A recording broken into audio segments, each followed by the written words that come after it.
Tanto amó Dios al mundo que le entregó a su Hijo único para que todo el que crea en Él no perezca, sino que tenga la vida eterna. Porque Dios no envió a su Hijo para condenar al mundo, sino para que el mundo se salvara por Él. El que cree en Él no será condenado, pero el que no cree ya está condenado, por no haber creído en el Hijo único de Dios. La causa de la condenación es esta: habiendo venido la luz al mundo, los hombres prefirieron las tinieblas a la luz, porque sus obras eran malas. Todo aquel que hace el mal aborrece la luz y no se acerca a ella, para que sus obras no se descubran. En cambio, el que obra el bien conforme a la verdad se acerca a la luz, para que se vea que sus obras están hechas según Dios. Palabra del Señor. Podéis sentaros. El Señor, a través de este Evangelio de San Juan, nos está diciendo dos cosas importantes. Primero, Él no ha venido para condenarnos, sino para salvarnos. No ha venido a amargarnos la vida, sino a darnos la posibilidad de ser felices en la tierra y abrirnos después las puertas del cielo. Dios es nuestro amigo, Dios es nuestro Salvador. Dios no es alguien del que tenemos que escondernos o del cual mantenernos alejados, como si Dios fuera un aguafiestas, el que estropea la vida. Y muchos piensan esto, y sobre todo lo piensan muchos jóvenes. Muchos jóvenes piensan que Dios es el que les estropea la oportunidad de pasárselo bien. Cuando veo a los adolescentes y a los jóvenes cómo se comportan a veces, me doy cuenta de que todo el problema de fondo es que no quieren tener conciencia, porque la conciencia les remuerde. Si en su casa no están obrando mal, no están obrando bien, si están desobedeciendo a sus padres, si no están estudiando, si quizá cogen alguna cosa a algún compañero en el colegio, si dicen algo malo de alguien o si cometen algún otro pecado, su conciencia les dice: estás obrando mal. A lo mejor se lo dice bajito, despacito, ¿verdad? Pero se lo dice: estás obrando mal. Entonces, ¿qué tienen que hacer? Alejarse de Dios. Porque cuando se alejan de Dios, la conciencia va quedando cada vez más muda, más silenciosa. La conciencia cada vez te dice menos cosas. Y entonces haces lo que quieres, de lo que sea, y nadie te dice nada. Porque tu conciencia, que es tu propio policía, es tu policía interior, tu conciencia ya no habla. Te has alejado de Dios, que es el que alimenta tu conciencia, el que la mantiene encendida. Te has alejado de Dios y has conseguido que tu conciencia se calle. De vez en cuando, no sé si habéis tenido alguna vez la oportunidad, yo sí, varias veces, cuando te encuentras con un borracho, los borrachos dicen cosas que son verdad muchas veces, y dicen cosas que son verdad de ellos mismos. Se ponen a llorar, por ejemplo, porque de repente sale a la luz de su conciencia lo que tenían escondido, lo que tenían tapado, sepultado, lo habían ido enterrando y enterrando y enterrando. Y entonces la bebida hace que salga y entonces se ponen a llorar. Y dicen cosas de sí mismos que son verdaderas. Soy mala persona, soy un sinvergüenza, todo eso es verdad. Pero cuando se les pasa la borrachera, se olvidan. Yo creo que eso es el motivo por el cual muchísimos jóvenes, muchísimos adolescentes se alejan de Dios. No quieren escuchar la verdad. Prefieren hacer lo que les da la gana sin que la conciencia les remuerda. ¿Cuál es el resultado? Vamos a ver.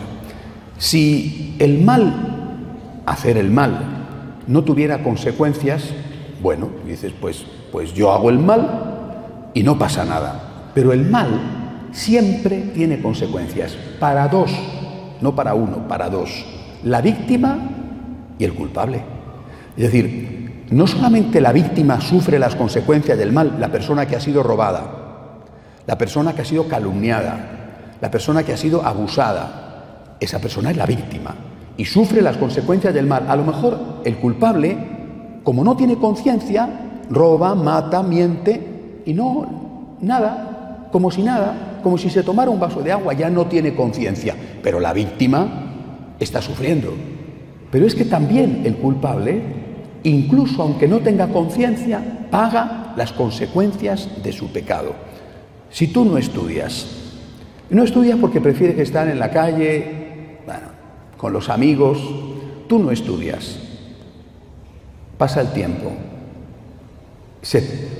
has perdido muchas oportunidades, se te han cerrado muchas puertas, y cuando tienes 20 y tantos años dices, me gustaría estudiar, ahora ¿cuál es mi futuro? ¿Cuál es mi porvenir? Y ya no se puede. Es decir, el mal no solamente lo sufren las víctimas, el mal también lo sufren los que cometen el mal. No solamente aquellos que son directamente perjudicados, también el asesino se mata a sí mismo, también el ladrón se hace daño a sí mismo, también el calumniador se hace daño a sí mismo. Y eso sin tener en cuenta algo que hay que tener en cuenta, la justicia de Dios, porque Dios no permanece indiferente cuando alguien sufre. Nadie puede pensar que delante del sufrimiento de los hombres, delante del llanto de las víctimas, Dios se queda indiferente. ¿Cómo podía ser Dios Padre de esas personas si no hiciera algo para defender a esas personas? Cuando Moisés recibió la llamada del Señor allí en Egipto, los judíos estaban siendo oprimidos por los egipcios, y Moisés recibió la llamada del Señor, y el Señor le dijo a Moisés, el llanto de mi pueblo ha llegado a mis oídos. Cada vez que haces daño a alguien, pequeño, gran daño, el llanto del inocente llega a los oídos de Dios. No podéis bromear con esto, porque no son bromas. Ahora sois muy jovencitos, gracias a Dios, tenéis esa suerte, ¿verdad? Ahora quizá las cosas malas que hacéis son cosas malas que hacen adolescentes. Bueno, pero si no evitáis ahora las cosas malas de los adolescentes, después haréis las cosas malas que hacen los jóvenes, y después haréis las cosas malas que hacen los adultos, y después ya no tendréis, o será muy difícil que tengáis marcha atrás. Por eso, el Señor nos dice, manteneos cerca de mí, yo soy la luz, os conviene tener luz, aunque os moleste la conciencia, no apaguéis la conciencia. La conciencia os indica cuál es el camino del bien, y eso es bueno para los demás y para vosotros.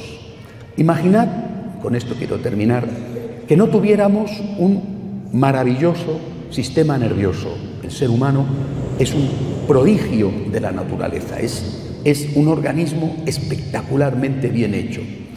Por ejemplo, cada vez que tocamos el fuego, el sistema nervioso, la sinapsis de las neuronas, se alargan hasta la epidermis, hasta la piel.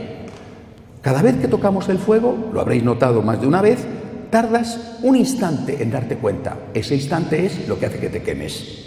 Es decir, cuando la piel manda la orden a través del sistema nervioso al cerebro, el cerebro dice, se está quemando, y el cerebro manda la orden a la piel, quita la mano. Ha sido cuestión de 2 segundos, 1 segundo, te has hecho una quemadura. Pero si no mandara la orden la piel al cerebro, tendrías la mano sobre el fuego sin darte cuenta y estarías diciendo, qué bien huele, hoy huele a carne asada, qué rico, ¿quién estará cocinando carne asada? Y de repente ves que es tu mano la que está ya al carbón.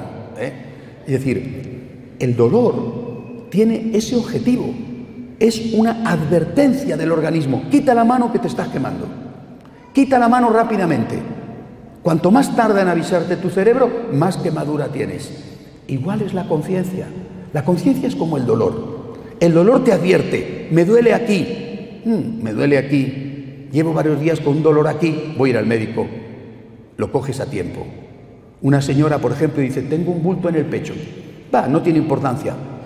No tiene importancia, cuando va al médico es muy tarde, tiene un cáncer en el pecho. ¿Tiene el bulto en el pecho? Voy a ir al médico. Enseguida, a tiempo, una operación y se cura. El dolor es la defensa del organismo para evitar que te quemes o que te salga una enfermedad y cuando te das cuenta ya no tiene solución. Lo mismo es la conciencia. La conciencia es la defensa del alma, el dolor es la defensa del cuerpo. La conciencia es la defensa del alma que te dice, no estás obrando bien, tienes que estudiar más, tienes que obedecer, tienes que trabajar, no puedes mentir, no puedes engañar, tienes que ser fiel a tus promesas. Mira a tus padres, el esfuerzo que están haciendo por ti, tienes que portarte bien. Eso es tu conciencia. Si tú te alejas de Dios, poco a poco tu conciencia empieza a enmudecer. Se calla, se calla, se calla y ya no habla. qué bien me lo voy a pasar. Es como si hubieras conseguido quitar el dolor de tu cuerpo. Dejas la mano en el fuego y tienes la mano convertida en un churrasco. Has calmado el dolor, sí, ya no te duele, pero tu mano y tu cuerpo entero se han quemado. La conciencia es un gran don, un privilegio del ser humano. Solo el ser humano tiene conciencia. Es un don extraordinario que nos asemeja a Dios porque es una de las facultades del alma. Por lo tanto, cerca de Dios tengo conciencia. Lejos de Dios pierdo la conciencia, hago daño y me hago daño. Y después Dios tendrá que pedirme cuentas. No olvidéis esta lección y ojalá que la pongáis en práctica en vuestra vida, queridos muchachos. De pie, por favor.